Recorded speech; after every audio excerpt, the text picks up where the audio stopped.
হযরত আবু সালেহ মুসা জঙ্গি রহমাতুল্লাহ আলাইহি ছিলেন একজন পরেজগার মানুষ। তিনি এক নদীর কিনারায় বসবাস করত। যুবক বয়সে দিনমজুরি করে সংসার চালাতেন। কখনো হারাম জিনিস কোনো ভক্ষণ করতেন না। সবসময় তিনি আল্লাহর সন্তুষ্টির জন্য ইবাদত করতেন এবং সৎ পথে থাকতেন। হঠাৎ তিনি একদিন অসুস্থ হয়ে পড়লেন। একদিকে পেটের ক্ষুধা, অন্যদিকে শরীরের অসুস্থতা তাকে চিন্তিত করে তুলল। আসলেই এটা ছিল আল্লাহ তাআলার পরীক্ষা। একদিন আবু সালেহ মুসা জঙ্গি রহমাতুল্লাহ আলাইহি কাজের প্রয়োজনে রওনা হলেন। যেতে যেতে তিনি কোনো এক নদীর কিনারায় গিয়ে হাজির হলেন। কয়েকদিন অনাহারে থাকার কারণে ক্ষুধার্ত এবং তৃষ্ণার্ত হয়ে পড়েছে, তাই তিনি সেখানে বিশ্রাম নিচ্ছিলেন। কিছুক্ষণ পর তিনি পানি পান করার জন্য নদীর একেবারে কিনারায় গিয়ে হাজির হলেন। ঠিক সেই সময় দেখলেন কোথা থেকে একটি আপেল নদীর স্রোতে ভেসে আসছে। এটা দেখে আবু সালেহ মুসা জঙ্গি রহমাতুল্লাহ আলাইহি সেই আপেলটি তুলে নিলেন। ক্ষুধার যন্ত্রণা এতটা তীব্র হয়ে উঠেছিল যে তিনি কোনো কিছুই চিন্তা করলেন না। ক্ষুধার্ত থাকার কারণে আপেলটি খেয়ে পেট ভরে পানি পান করলেন। অতঃপর তিনি আল্লাহর শুকরিয়া জানালেন, কিন্তু হঠাৎ মনে পড়ে গেল এই আপেলটি তো আমার নয়, কোনো এক অজানা ব্যক্তির। তাকে জিজ্ঞাসা না করে খেয়ে ফেলা মানেই তো চুরি করা। তাই তিনি মনে মনে বলতে লাগলেন, হে আল্লাহ, আমি ক্ষুধার কারণে আপেলটি খেয়ে ফেলেছি, না জানি আপেলটি কার। এখন আমার কি হবে? কাল কিয়ামতের দিনে আমি কি জবাব দেব? এখন তো আমার সেই ব্যক্তির কাছে ক্ষমা চাইতে হবে। এই চিন্তা তার হৃদয়ে ভীষণ অস্থিরতা এনে দিল। কিছুক্ষণ যাবার পর তিনি একা একা বলতে লাগলেন, যেভাবেই হোক আপেলটির প্রকৃত মালিককে খুঁজে বের করব এবং তার কাছে ক্ষমা চাইব। যদি সম্ভব হয় এর মূল্য পরিশোধ করে দেব। অতঃপর সেই আপেল গাছের মালিকের সন্ধান করতে লাগলেন। যেদিক থেকে আপেলটি ভেসে এসেছিল ঠিক তার উল্টো দিকে নদীর কিনারা ধরে যেতে লাগলেন। যেতে যেতে তিনি বহু পথ অতিক্রম করলেন। অবশেষে দূর থেকে লক্ষ্য করলেন কয়েকজন লোক দাঁড়িয়ে আছে। তখন তিনি সেখানে গেলেন এবং তাদেরকে জিজ্ঞেস করলেন, আপনারা কি বলতে পারবেন নদীর কিনারায় যে আপেল বাগান আছে, এই আপেল বাগানের মালিককে? তখন তারা বললেন, ওই ব্যক্তির বাড়ি এখান থেকে কিছুটা দূরে, আগে গেলেই দেখতে পাবে। অতঃপর তিনি আবারও পথ চলতে লাগলেন। কিছু দূর যাবার পর নদীর কিনারায় একটি আপেল গাছ দেখতে পেলেন। এটা দেখে আবু সালেহ মুসা জঙ্গি রহমাতুল্লাহ আলাইহি সেখানে উপস্থিত হলেন। তিনি দেখলেন একজন ব্যক্তি বসে আছে। আবু সালেহ মুসা জঙ্গি রহমাতুল্লাহ আলাইহি তাকে সালাম দিয়ে বললেন, আচ্ছা, এই গাছটি কি আপনার? লোকটি বলল, না, এই গাছের মালিক আমি নই। ওই যে দূরে বাড়ি দেখা যাচ্ছে ওখানেই এই গাছের মালিক থাকে। আপনি চাইলে সেখানে গিয়ে তার সঙ্গে দেখা করতে পারেন। অতঃপর আবু সালেহ মুসা জঙ্গি রহমাতুল্লাহ আলাইহি আর দেরি করলেন না, ওই বাড়ির দিকে রওনা দিলেন। বাড়ির কাছে গিয়ে সালাম দিয়ে বললেন, বাড়িতে কি কেউ আছেন? এই কথা বলার সাথে সাথে একজন ব্যক্তি বাইরে আসলেন এবং বললেন, কি ব্যাপার, আমাকে ডাকছেন কেন? আর আপনাকে তো ঠিক চিনতে পারলাম না। তখন মুসা জঙ্গি রহমাতুল্লাহ আলাইহি বললেন, আপনি কি এই আপেল গাছের মালিক? লোকটি বলল, জি হ্যাঁ, আমি এই আপেল গাছের মালিক। তখন আবু সালেহ মুসা জঙ্গি রহমাতুল্লাহ আলাইহি অত্যন্ত বিনয়ের সঙ্গে বললেন, আপনি আমাকে ক্ষমা করে দিন। লোকটি বলল, আপনি কি অন্যায় করেছেন? কিসের জন্য ক্ষমা করে দেব? আমি তো কিছুই বুঝতে পারছি না। তখন আবু সালেহ মুসা জঙ্গি রহমাতুল্লাহ আলাইহি বললেন, অনেকদিন অনাহারে থাকার কারণে ক্ষুধার তাড়নায় এই গাছের একটি আপেল খেয়ে ফেলেছি। এই গাছটি যেহেতু আপনার, তাই আপনাকে না বলে আমি আপনার গাছের ফল খেয়ে ফেলেছি, তার জন্য ক্ষমা চাইতে এসেছি। এই কথা শুনে লোকটি তার দিকে গভীর দৃষ্টিতে তাকিয়ে রইলেন। লোকটি মনে মনে বলতে লাগলো, কতটা ন্যায়পরায়ণ হলে একজন মানুষ শুধুমাত্র একটি আপেলের জন্য এত দূর থেকে এসে ক্ষমা চাইতে পারে। জীবনে অনেক মানুষ দেখেছি, কিন্তু এমন সৎ ভদ্র কখনোই দেখিনি। তাকে যেভাবেই হোক আমার কাছেই রাখতে হবে। অতঃপর তিনি বললেন, আমি আপনাকে ক্ষমা করতে পারি, কিন্তু আমার একটি শর্ত আছে। তখন আবু সালেহ মুসা জঙ্গি রহমাতুল্লাহ আলাইহি বললেন, আমি যে কোনো শাস্তি মাথা পেতে নিতে প্রস্তুত। আপনি যা বলবেন আমি তাই করব। তখন ওই গাছের মালিক মৃদু হেসে বললেন, কয়েক বছর আমার এই আপেল বাগানে আপনার গোলামি করতে হবে। যতদিন পর্যন্ত আমি ক্ষমা না করি ততদিন পর্যন্ত আপনাকে এখানেই থাকতে হবে। তখন আবু সালেহ মুসা জঙ্গি রহমাতুল্লাহ আলাইহি বললেন, আমি যেহেতু অন্যায় করেছি, আল্লাহর দরবারে আমাকে জবাব দিতে হবে, তাই ক্ষমা না পাওয়া পর্যন্ত আমি আপনার কথা মেনে নিয়েছি। অতঃপর পরের দিন থেকে আপেল বাগানের কাজে নিযুক্ত হলেন। একের পর এক তিনি কাজ করতে লাগলেন। এভাবেই দীর্ঘদিন কেটে গেল। আপেল গাছের মালিক তার রূপে গুণে মুগ্ধ হয়ে গেলেন। তিনি একাকী বলতে লাগলেন, হে আল্লাহ, না জানি এই ছেলেটি কে, এমন ভদ্র নম্র সৎ মানুষ আমি কখনোই দেখিনি। সামান্য একটা আপেল খাওয়ার জন্য যে এত বছর গোলামি করতে দ্বিধা করলো না, তাহলে আল্লাহর কতটুকু ভয় করে। সে শুধু দুনিয়ায় নয়, আখিরাতেরও কথা চিন্তা করে। এই কথা বলার পর তিনি সেখান থেকে চলে গেলেন। এইভাবে বহু বছর অতিক্রম করার পর একদিন আবু সালেহ মুসা জঙ্গি রহমাতুল্লাহ আলাইহি তার কাছে এসে বলল, এখন আপনি আমাকে বিদায় দিন, আমাকে ক্ষমা করে দিন, আমার বাড়ি ফিরে যাওয়ার সময় হয়ে গেছে। তখন ওই আপেল গাছের মালিক বলল, আমি তোমাকে ক্ষমা করতে পারি, কিন্তু আমার আরেকটা শর্ত আছে। যদি এই শর্ত তুমি পূরণ করতে না পারো, তাহলে তোমাকে ক্ষমা করা আমার পক্ষে সম্ভব নয়। তখন আবু সালেহ মুসা জঙ্গি রহমাতুল্লাহ আলাইহি বললেন, আপনার আরেকটি কি শর্ত আছে?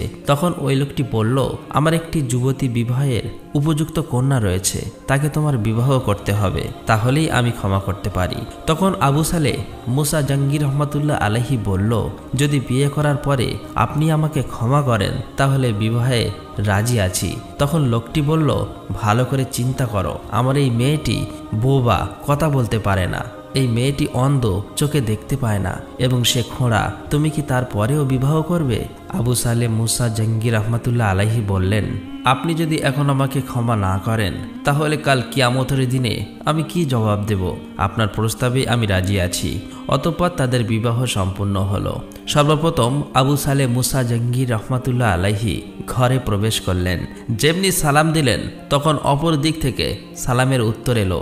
এমন আওয়াজ শুনে আবু সালেহ মুসা জঙ্গি রহমাতুল্লাহ আলাইহি চমকে উঠলেন। তিনি ভাবলেন, এই মেয়ে তো কথা বলতে পারে না, তাহলে সালামের উত্তর দিল কিভাবে? তখন ঘর থেকে বেরিয়ে শ্বশুরের কাছে এসে বললেন, আপনি তো বলেছিলেন আপনার কন্যা কথা বলতে পারে না, বোবা, তাহলে সে সালামের উত্তর দিল কিভাবে? আপনি আমার সাথে কথার খেলাপ করেছেন। তখন তিনি বললেন, হ্যাঁ, আমি বলেছি আমার মেয়ে বোবা। এর কারণ হলো, জীবনে ছোট থেকে এখনো পর্যন্ত কোনো পুরুষের সাথে কথা বলেনি, তাই সে বোবা। জীবনে কখনো কোনো পরপুরুষকে দেখেনি, তাই সে অন্ধ। জীবনে সে কখনোই ঘর থেকে বার হয়নি, তাই সে খোঁড়া। ছোট থেকে সে ঘরের মধ্যেই থাকে এবং আল্লাহর ইবাদতে মগ্ন থাকে। আমি আল্লাহর কাছে দোয়া করছি, তোমরা সুখে শান্তিতে সংসার করো। এই কথা শোনার পর আবু সালেহ মুসা জঙ্গি রহমাতুল্লাহ আলাইহি আর কিছু বললেন না। অবশেষে ঘরের মধ্যে প্রবেশ করলেন এবং দেখলেন এক অপূর্ব সুন্দরী আল্লাহওয়ালা সতী সাবিত্রী রমণী বসে আছে। অতঃপর তিনি বললেন, হে আল্লাহ, আপনি আমাকে দুনিয়ায় শ্রেষ্ঠ সম্পদ, একজন পরেজগার নেককার স্ত্রী দান করেছেন। অতঃপর তারা সুখে শান্তিতে বসবাস করতে লাগলো। এভাবে কয়েক বছর অতিবাহিত হয়ে গেল। অবশেষে আল্লাহর অশেষ রহমতে আবু সালেহ মুসা জঙ্গি রহমাতুল্লাহ আলাইহির স্ত্রী অর্থাৎ উম্মে খায়ের ফাতেমা গর্ভবতী হলেন। একদিন রাতে আব্দুল কাদের জিলানী রহমাতুল্লাহ আলাইহের আম্মাজান উম্মে খায়ের ফাতেমা নিজ গৃহে শায়িত ছিলেন। গভীর রজনীতে তিনি স্বপ্ন দেখলেন, হজরত আদম আলাইহিসসালামের স্ত্রী হজরত হাওয়া আলাইহিসসালাম তার কাছে উপস্থিত হয়ে বললেন, হে ফাতেমা, তুমি এই ভুবনের এক ভাগ্যবতী নারী। তোমার গর্ভে যে সন্তান আছে সে হবে আউলিয়া কুল্লের শ্রেষ্ঠ গৌসুল আজম আব্দুল কাদের জিলানী। অতএব তুমি খুব সাবধানে জীবন কাটাতে চেষ্টা করবে। এই কথা বলে সেখান থেকে অদৃশ্য হয়ে গেল। সাথে সাথে উম্মে খায়ের ফাতেমার ঘুম ভেঙে গেল। তখন তিনি আল্লাহর দরবারে শুকরিয়া আদায় করলেন। এভাবেই সময় কাটতে লাগলো। অতঃপর 470 হিজরির পহেলা রমজান ইরানের জিলান প্রদেশের নহিব গ্রামে গৌসুল আজম আব্দুল কাদের জিলানী রহমাতুল্লাহ আলাইহি জন্মগ্রহণ করলেন। গৌসুল আজম আব্দুল কাদের জিলানী রহমাতুল্লাহ আলাইহি তখন মায়ের কোলে। রমজান শুরু হবে, তাই রমজানের চাঁদ দেখার জন্য কতগুলো লোক এক জায়গায় হাজির হলো, কিন্তু আবহাওয়া খারাপ থাকার কারণে রমজানের চাঁদ কেউই দেখতে পেল না। একে অপরের মধ্যে বিতর্ক শুরু হলো। কয়েকজন লোক বলতে লাগলো, রমজানের চাঁদ যেহেতু দেখা যায়নি, তাই কাল থেকেই রমজান শুরু হবে। অপরদিকে থাকা কয়েকজন লোক বলল, প্রিয় ভাইয়েরা, আপনারা ভুল বুঝছেন, রমজান আজ থেকে শুরু হয়ে গেছে। এভাবে একে অপরের মধ্যে তর্ক বিতর্ক শুরু হয়ে গেছে। আসলে সত্য কোনটা এটা কেউ বুঝতে পারলেন না। এদিকে গৌসুল আজম আব্দুল কাদের জিলানী রহমাতুল্লাহ আলাইহির আম্মাজান ভালোভাবে লক্ষ্য করে দেখলেন যে তার ছোট্ট শিশু ফজরের আজান থেকে মাগরিব পর্যন্ত একবারের জন্য দুগ্ধপান করেননি। এবং দুগ্ধ দিলেও ছোট শিশু গৌসুল আজম আব্দুল কাদের জিলানী রহমাতুল্লাহ আলাইহি দুধ খেতে চায়নি। তখন তিনি বুঝলেন আসলেই রমজান শুরু হয়ে গেছে। লিখিত আছে এভাবেই আব্দুল কাদের জিলানী প্রথম রমজান থেকে 30 রমজান পর্যন্ত ফজর থেকে মাগরিব পর্যন্ত কখনোই দুগ্ধ পান করতেন না এবং মাগরিবের পরে আবার দুগ্ধ পান করতেন। এভাবেই ধীরে ধীরে গৌসুল আজম আব্দুল কাদের জিলানী বড় হতে লাগলেন। তখন গৌসুল আজম আব্দুল কাদের জিলানী রহমাতুল্লাহ আলাইহি 4 বছর বয়সে উপনীত হলেন। তখন কোরআন শিক্ষার জন্য তার নানাজান একটি হুজুরের কাছে নিয়ে গেল। প্রথম দিন হুজুর তাকে পড়াতে শুরু করলেন। হুজুর বললেন, পড়ো। আউযু বিল্লাহি মিনাশ শাইতানির রাজিম। এরপরেই গৌসুল আজম আব্দুল কাদের জিলানী বিসমিল্লাহির রহমানির রহিম পড়ার পর 18 পারা কোরআন মুখস্থ বলে দিলেন। এটা দেখে সেই হুজুর একেবারেই হতভম্ব হয়ে গেলেন। তিনি চমকে গেলেন, একা একা বলতে লাগলেন, এত ছোট বয়সে যাকে প্রথম পড়ানোর জন্য আনা হলো, পড়ানোর আগেই সে 18 পারা কোরআন কিভাবে মুখস্থ বলতে পারে? তখন হুজুর এক দৃষ্টিতে গৌসুল আজম আব্দুল কাদের জিলানীর দিকে তাকিয়ে রইলেন এবং বললেন, বাবা তোমার নাম কি? তিনি বললেন, আমার নাম আব্দুল কাদের জিলানী। তখন হুজুর বললেন, তোমার ছুটি হয়ে গেছে, তুমি বাড়ি ফিরে যাও। অতঃপর গৌসুল আজম আব্দুল কাদের জিলানী বাড়ির দিকে রওনা হলেন। বাড়িতে প্রবেশ করতেই আব্দুল কাদের জিলানীর নানাজান বললেন, কি ব্যাপার? তোমাকে তো হুজুরের কাছে কোরআন শেখার জন্য দিয়ে এসেছিলাম, এত তাড়াতাড়ি বাড়ি ফিরে এসেছো কেন? তখন গৌসুল আজম আব্দুল কাদের জিলানী বললেন, হুজুর আমাকে ছুটি দিয়েছে আর বলছে যাও, তোমার আর পড়তে হবে না। এই কথা শোনা মাত্রই আব্দুল কাদের জিলানীর নানাজান একটি লাঠি নিয়ে তাড়া করতে লাগলেন। দৌড়ে যেতে যেতে কিছু পথ যাওয়ার পর রাস্তার ধারে একটি কবরস্থান দেখতে পেল। আর তখনই গৌসুল আজম আব্দুল কাদের জিলানী রহমাতুল্লাহ আলাইহি কবরবাসীকে উদ্দেশ্য করে বলল, হে কবরের মুর্দারা, তোমরা দেখো আমার নানাজান আমাকে তাড়া করছে, তোমরা সবাই পালাও। এই কথা বলার সাথে সাথেই কবর থেকে অনেক মুর্দা উঠে এসে আব্দুল কাদের জিলানীর সামনে দাঁড়িয়ে গেল। এটা দেখে আব্দুল কাদের জিলানীর নানাজান বিস্ময়ে হতবাক হয়ে গেলেন। তিনি বুঝতে পারলেন আসলে তিনি কোনো সাধারণ ছেলে নয়, আল্লাহর রহমত তার উপরে আছে। সে বড় হয়ে বিশাল এক আল্লাহওয়ালা ব্যক্তিতে পরিণত হবে। এভাবে গৌসুল আজম আব্দুল কাদের জিলানী রহমাতুল্লাহ আলাইহি ধীরে ধীরে বড় হতে লাগলেন। একদিন গৌসুল আজম আব্দুল কাদের জিলানীর আব্বাজান ব্যবসার উদ্দেশ্যে কোনো এক দূরবর্তী জায়গায় যাবার জন্য প্রস্তুত হচ্ছিলেন। সেই সময় গৌসুল আজম আব্দুল কাদের জিলানী এসে বললেন, আব্বাজান আমি আপনার সঙ্গে যাব। তখন আবু সালে মুসা মৃদু হেসে বললেন, বাবা তুমি এখন ছোট, যেও না। একে তো দীর্ঘ পথ, তার উপর ভয়ঙ্কর জঙ্গল। এই জঙ্গলে অনেক বাঘ ভাল্লুক থাকে, তারা আক্রমণ করতে পারে। তখন গৌসুল আজম আব্দুল কাদের জিলানী বললেন, আব্বাজান তারা আক্রমণ করবে না, আমাকে নিয়ে চলো, আমি যাব। অতঃপর বালক আব্দুল কাদের জিলানীর কথা আর ফেলতে পারলেন না। পরের দিন বাবা ছেলে একসঙ্গে ব্যবসার উদ্দেশ্যে রওনা দিলেন। বাবা ছেলে উভয় যেতে যেতে জঙ্গলের মধ্যবর্তী স্থানে পৌঁছালেন। রহস্যময় এক জঙ্গল, ভয়ঙ্কর পশু পাখির ডাক, গা ছমছমে পরিবেশ। ঠিক ওই সময় তারা দূরে পাহাড়ের দিকে লক্ষ্য করে দেখলেন জঙ্গলের একটি বাঘ উকি মারছে, তাদের দিকে এক দৃষ্টিতে তাকিয়ে আছে। এটা দেখে আবু সালে মুসা জঙ্গি রহমাতুল্লাহ আলাইহি বললেন, আব্দুল কাদির ওই দেখো বাঘ, তাড়াতাড়ি চলো, নয়তোবা সে আক্রমণ করবে। এই কথা শেষ হতে না হতেই সেই বাঘটি হংকার দিয়ে তাদের দিকে আসতে লাগলো। তখন আবু সালে মুসা জঙ্গি ভয়ে কাঁপতে লাগলেন, কিন্তু আব্দুল কাদের জিলানীর চোখে এতটুকু ভয় নেই। এই সময় গৌসুল আজম আব্দুল কাদের জিলানী রহমাতুল্লাহ আলাইহি বললেন, আব্বাজান আপনি এখানেই দাঁড়ান, কিছুই হবে না। যখন বাঘটি তাদের কাছে আসলো তখন গৌসুল আজম আব্দুল কাদের জিলানী রহমাতুল্লাহ আলাইহি বাঘের দিকে সোজা তাকিয়ে দরাজ কণ্ঠে বললেন, হে জঙ্গলের বাঘ, আমার নাম আব্দুল কাদের জিলানী, আমি হলাম আল্লাহর বান্দা, রহমাতুল্লিল আলামিন মুহাম্মদুর রাসূলুল্লাহ সাল্লাল্লাহু আলাইহি ওয়াসাল্লামের উম্মত। এই কথা শোনা মাত্রই বাঘটি হঠাৎ থেমে গেল। তার দৃষ্টিতে আর কোনো হিংস্র নেই। বাঘটি মাথা নিচু করে আব্দুল কাদের জিলানীর সামনে এসে পায়ের কাছে পড়ল। আব্দুল কাদের জিলানী ও আবু সালে মুসা জঙ্গি রহমাতুল্লাহ আলাইহির পায়ে সালাম করলেন এটা দেখে আবু সালে মুসা জঙ্গি রহমতুল্লাহ আলাইহি বিস্ময়ে হতবাক হয়ে গেলেন। তারপর বাঘটি ধীরে ধীরে জঙ্গলের মধ্যে মিলিয়ে গেলেন। এই অলৌকিক ঘটনার পর আবু সালে মুসা উপলব্ধি করলেন ছোট আব্দুল কাদের জিলানী সাধারণ কোনো শিশু নয়, সে ভবিষ্যতে মহান আল্লাহর একজন বিশেষ অলিতে পরিণত হবে। এই ঘটনার বেশ কিছুদিন পর একবার বাগদাদে একটি গুরুত্বপূর্ণ এলাকায় ভয়াবহ আগুন লেগে যায়। আগুন দ্রুত ছড়িয়ে পড়ে এবং এলাকাবাসীর ঘরবাড়ি ধ্বংস হতে শুরু করে। লোকেরা আতঙ্কিত হয়ে তিকবিক ছুটতে থাকে এবং তাদের সম্পদ বাঁচানোর চেষ্টা করে, কিন্তু তারা কিছুই বুঝতে পারছে না, কারণ আগুনের তীব্রতা এতটাই বেশি ছিল যে কেউ আগুন নেভাতে সক্ষম হচ্ছিল না। এই অবস্থায় সবাই আব্দুল কাদের জিলানী রহমাতুল্লাহ আলাইহির কাছে ছুটে আসলেন। তারা জানায় যে আব্দুল কাদের জিলানী, তুমি একটা কিছু করো, আগুন আমাদের জীবন ও সম্পদ সম্পূর্ণ ধ্বংস করে দিচ্ছে। তখন আব্দুল কাদের জিলানী রহমাতুল্লাহ আলাইহি এই সংবাদ শুনে বললেন, তোমরা ধৈর্য ধারণ করো এবং আল্লাহর উপরে ভরসা রাখো। অতঃপর আব্দুল কাদের জিলানী অতি দ্রুত ঘটনাস্থলে যান। সেখানে গিয়ে দেখল সমস্ত কিছু প্রায় পুড়ে শেষ হয়ে গেছে, কিছুটা মাত্র বাকি।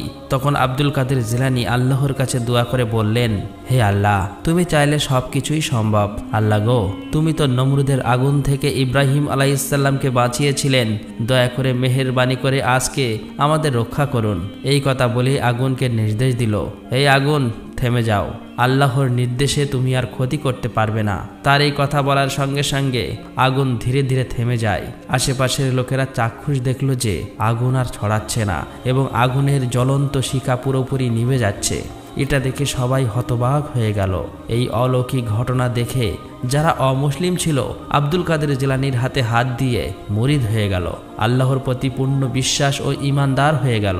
এভাবেই আব্দুল কাদের জিলানী যখন ছোট থেকে বড় হয়ে উঠল, তখন আল্লাহর একজন অলিতে পরিণত হয়ে গেল। আব্দুল কাদের জিলানী সবসময় আল্লাহর ইবাদতে মগ্ন থাকতেন। একদিন গৌসুল আজম আব্দুল কাদের জিলানী গভীর জঙ্গলে এক নিস্তব্ধ জায়গায় বসে আল্লাহর ইবাদতে মগ্ন ছিলেন। ঠিক সেই সময় একটি অদ্ভুত ধরনের ভয়ঙ্কর চেহারার মানুষ এসে হাজির হলেন। এটা দেখে গৌসুল আজম আব্দুল কাদের জিলানী অবাক হয়ে গেলেন। মনে মনে ভাবতে লাগলো, এই গভীর জঙ্গলে মানুষের কোনো দেখা নেই, তবে এই ধরনের মানুষ কোথা থেকে এলো? এই অদ্ভুত চেহারার মানুষটি ধীরে ধীরে তার কাছে এসে বলল, হে আব্দুল কাদের জিলানী, তুমি তো আল্লাহর খাস বান্দা, তাহলে গভীর জঙ্গলে কি করছো? তখন আব্দুল কাদের জিলানী বলল, তুমি আমার নাম জানলে কিভাবে, আর আমার সাথে তোমার কি দরকার? তখন ওই অদ্ভুত ধরনের মানুষটি জোরে জোরে ভয়ঙ্কর হাসি দিয়ে বলতে লাগলো, আমি তোমাকে স্বাগত জানাই। তখন আব্দুল কাদের জিলানী রহমাতুল্লাহ আলাইহি বলল, কিসের জন্য, আর এখনো আমার প্রশ্নের উত্তর দিলে না কেন? তখন ওই অদ্ভুত ধরনের মানুষটি হাসতে হাসতে একটি জিনের রূপ ধারণ করে বলল, আমি হলাম শয়তান জিন, অনেক মানুষকে ধোঁকা দিয়ে তাদের খারাপ পথে চালিত করেছি, কিন্তু তুমি তাদের তোমার অলৌকিক ক্ষমতার মাধ্যমে আল্লাহর রাস্তায় ফিরিয়ে এনেছো, ঈমান মজবুত করেছো। তখন আব্দুল কাদের জিলানী বলল, হে শয়তান জিন, এটা আমার অলৌকিক ক্ষমতা নয়, আল্লাহর রহমতে তাদেরকে ভালো পথে ফিরিয়ে এনেছি, তুই এখান থেকে চলে যা, আমি এখন আল্লাহর ইবাদত করছি। তখন শয়তান জিন বলল, আজ তোমায় একা পেয়েছি, এবার তোমাকে শেষ করে দেব, এবং সে তার কাছে আসতে লাগলো। তখন আব্দুল কাদের জিলানী আল্লাহর কাছে দোয়া করলো, আর সাথে সাথে কোথা থেকে যেন একটি বিশাল বড় লোহার হাতুড়ি শয়তান জিনের মাথায় পড়ল। সে সহ্য করতে না পেরে সেখান থেকে গায়েব হয়ে গেল। অতঃপর আব্দুল কাদের জিলানী রহমাতুল্লাহ আলাইহি সেই জায়গা ছেড়ে অন্য একটি জায়গায় গিয়ে আল্লাহর ইবাদতে মগ্ন হয়ে গেলেন। এদিকে সেই শয়তান জিন তাদের বাদশার কাছে এসে বলল, আমি আব্দুল কাদের জিলানীর ঈমানের কাছে হেরে গিয়েছি, এখন আব্দুল কাদের জিলানীকে হারাতে হলে তোমাকে যেতে হবে। এ কথা শুনে জিনের রাজা অত্যন্ত রেগে গেলেন এবং সাথে সাথে সেই ভয়ঙ্কর রূপ ধারণ করে গভীর জঙ্গলে আব্দুল কাদের জিলানীর কাছে এসে হাজির হলেন। তখন আব্দুল কাদের জিলানী রহমাতুল্লাহ আলাইহি বললেন, হে শয়তান, এখান থেকে চলে যা, আমি এখন আল্লাহর ইবাদত করছি। কিন্তু এই শয়তান জিন কোনো প্রশ্নের উত্তর না দিয়ে আব্দুল কাদের জিলানীর দিকে আগুনের গোলা ছুঁড়তে শুরু করলো, কিন্তু আব্দুল কাদের জিলানীকে কোনো ক্ষতি করতে পারল না, মাঝপথে ধ্বংস হয়ে গেল। তখন এই শয়তান জিন সমস্ত শক্তি দিয়ে আবারও আক্রমণ করতে যাবে। এমন সময় আব্দুল কাদের জিলানী আল্লাহর কাছে দোয়া করলো। দোয়া করার সাথে সাথেই যেতেই হঠাৎ একটি মানুষ ঘোড়ার পিঠে একটি তলোয়ার নিয়ে ওই শয়তানের দিকে যেতে লাগলো। এটা দেখে ভয়ে ওই শয়তান জিন আবারও অদৃশ্য হয়ে গেল। সেই সাথে সাথে ওই লোকটিও অদৃশ্য হয়ে গেল। তখন আব্দুল কাদের জিলানী বুঝতে পারল আসলে এটা আল্লাহ থেকে সাহায্য এসেছে। অতঃপর আব্দুল কাদের জিলানী সেই জায়গা ত্যাগ করে অজানা এক নিস্তব্ধ প্রতিকূল পরিবেশের মধ্যে এসে হাজির হলেন এবং তিনি সেখানে কোরআন তেলাওয়াত শুরু করলেন। সেদিন রাতের বেলা বৃষ্টি শুরু হলো। বৃষ্টির মধ্যে দেখতে পেল এক রহস্যময় আলো। গায়েব থেকে কেউ যেন বলতে লাগলো, হে আব্দুল কাদের জিলানী, তোমার ইবাদতে আমি খুশি হয়েছি। এখন থেকে সমস্ত হারাম জিনিস তোমার জন্য হালাল করে দিয়েছি। এখন তুমি যা ইচ্ছে তাই করতে পারো, তোমাকে আর কখনো ইবাদত করতে হবে না। তখন আব্দুল কাদের জিলানী রহমাতুল্লাহ আলাইহি বুঝতে পারল এটা ওই শয়তান জিনের কাজ। সাথে সাথেই তিনি তার অলৌকিক ক্ষমতার মাধ্যমে ওই শয়তানকে বন্দী করলো। তখন ওই শয়তান জিন বলতে লাগলো, হে আব্দুল কাদের জিলানী, তুমি তোমার ঈমান এবং জ্ঞানের কারণে বেঁচে গিয়েছো, নয়তো তুমিও গোমরাহ হয়ে যেতে। আমি এভাবেই ষড়যন্ত্র করে এখনো পর্যন্ত হাজার হাজার আল্লাহওয়ালা মানুষের ঈমান ধ্বংস করে দিয়েছি, কিন্তু তোমার কাছে হেরে গেলাম। তুমি তো তোমার ক্ষমতার মাধ্যমে জিতে গেছো। তখন আব্দুল কাদের জিলানী বলল, হে শয়তান জিন, আমার কোনো ক্ষমতা নেই। আমি তো আল্লাহর রহমতে বেঁচে আছি এবং তোমাদের মতো শয়তানকে ধ্বংস করতে পেরেছি। এই ঘটনার পর সেখান থেকে ফিরে আব্দুল কাদের জিলানী তার মুরিদদের সাথে শয়তানের এই চক্রান্তের কথা আলোচনা করছিলেন। তখন তারা সবাই জিজ্ঞেস করলো, হুজুর, গায়েব থেকে শয়তান যে কথা বলল তা বুঝলেন কিভাবে? তখন আব্দুল কাদের জিলানী রহমাতুল্লাহ আলাইহি বলল, আল্লাহ তাআলা কখনো হারাম জিনিসকে হালাল করে না। দুনিয়াতে যত প্রকার হারাম জিনিস আছে তা আমাদের জন্য ক্ষতিকর। আল্লাহ তাআলা তো তার বান্দাদের অনেক ভালোবাসে, তাহলে কেন আল্লাহ তাআলা আমাদেরকে রক্ষা করবেন না? তাছাড়া আল্লাহর ইবাদত করতে মানা করে একমাত্র শয়তান। আর আমি এভাবেই বুঝতে পেরেছি আসলেই সে শয়তান ছিল। গৌসুল আজম আব্দুল কাদের জিলানী রহমাতুল্লাহ আলাইহি ছিলেন সত্যের পথ প্রদর্শক, যিনি আল্লাহর ভালোবাসায় নিজেকে নিমগ্ন করেছিলেন। তার অলৌকিক ঘটনাগুলো প্রমাণ করে যে যারা আল্লাহর প্রেমে নিজেকে উৎসর্গ করেন তাদের মাধ্যমে আল্লাহ তার অসীম কুদরত প্রকাশ করেন। আল্লাহ তাআলা আমাদের সবাইকে গৌসুল আজমের শিক্ষাগুলো অনুসরণ করার তৌফিক দান করুন। আমিন। আসসালামু আলাইকুম।